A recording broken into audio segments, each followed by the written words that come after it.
Greetings, Call of the Wild family.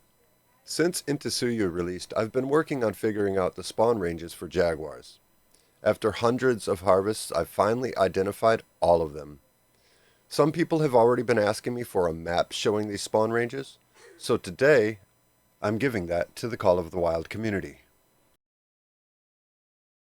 So before we get into the map, I wanted to make sure I'm clear about what these are. These are not individual jaguar drink zones. We're talking about the actual spawn ranges, the boundaries where jaguars can respawn after they're killed. Those two things are related, but they're definitely not the same. When I started grinding jaguars, I quickly realized that knowing where I could find them wasn't enough.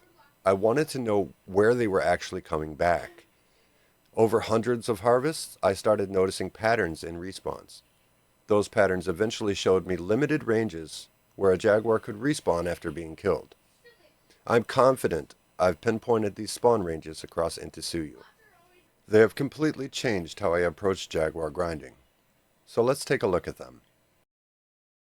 This northernmost spawn range includes all four of these small ponds and the coastline parallel to it. The next spawn range I've marked in pink here. It includes only this small pond, the coastline marked in pink, and it does extend into the narrow east to west river, including only one drink zone right here that's quite hard to approach. The next spawn range I've marked in red.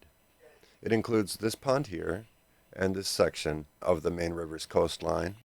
It also extends into the narrow east to west river and includes one drink zone on this hump here and another just inside the mouth of the river after the bridge.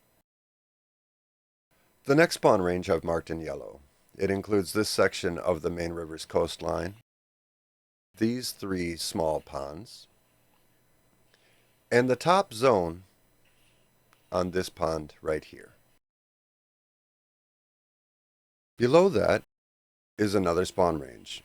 It includes the final stretch of the main river's coastline, these three ponds, and the bottom zone of the pond shared with the yellow spawn range.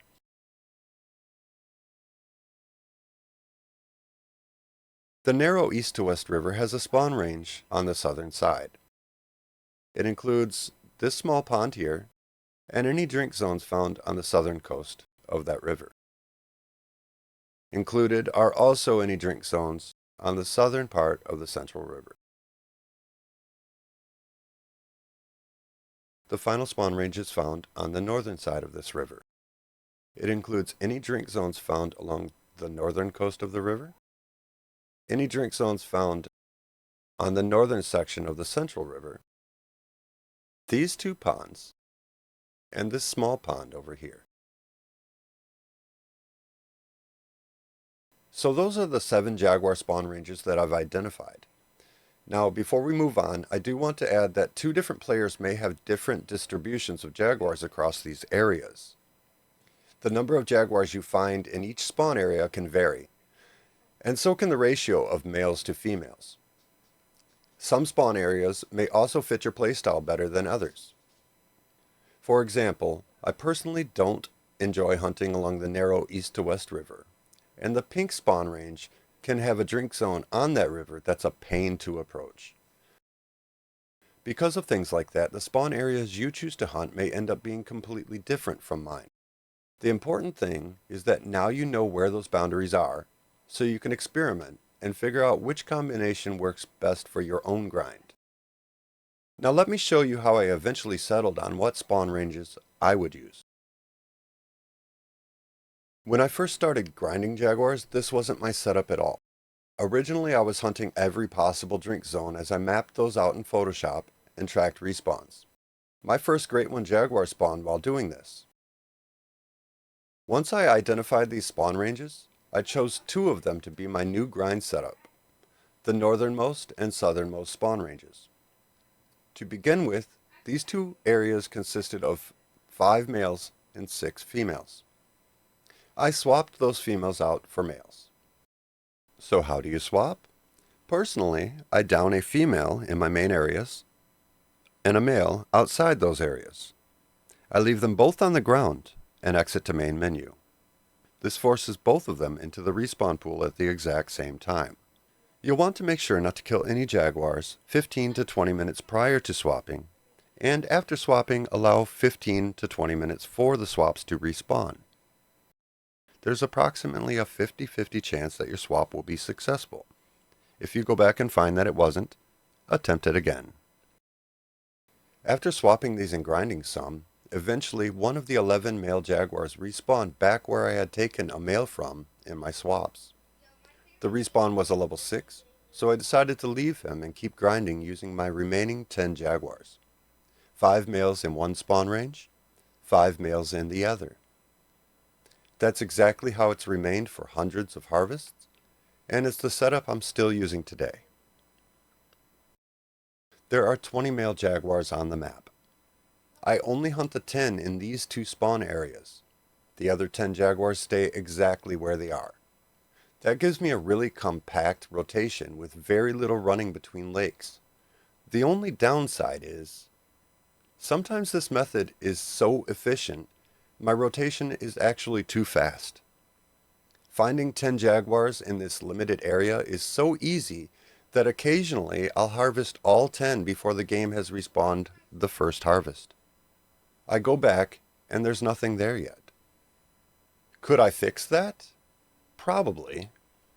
Adding a third spawn area would almost certainly solve the problem. But that also means moving tents, making the route longer, and adding more travel time between fast traveling and shooting. For me, the trade-off is worth it.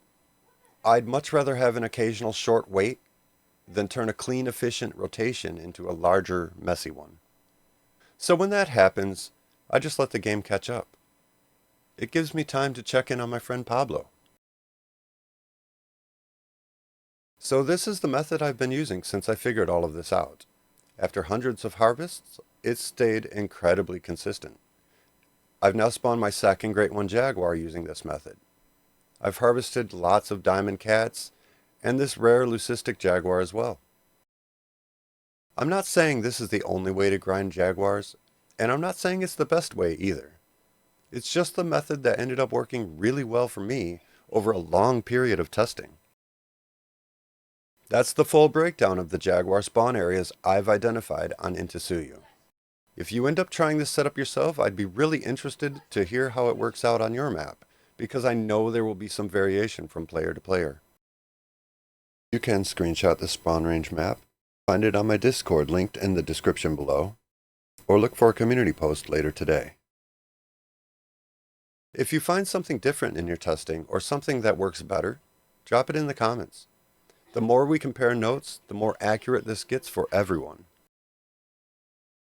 If this helped you out, drop a like on the video, and if you're new here, consider subscribing for more Call of the Wild content. Thanks for watching, and until next time, big love and happy hunting.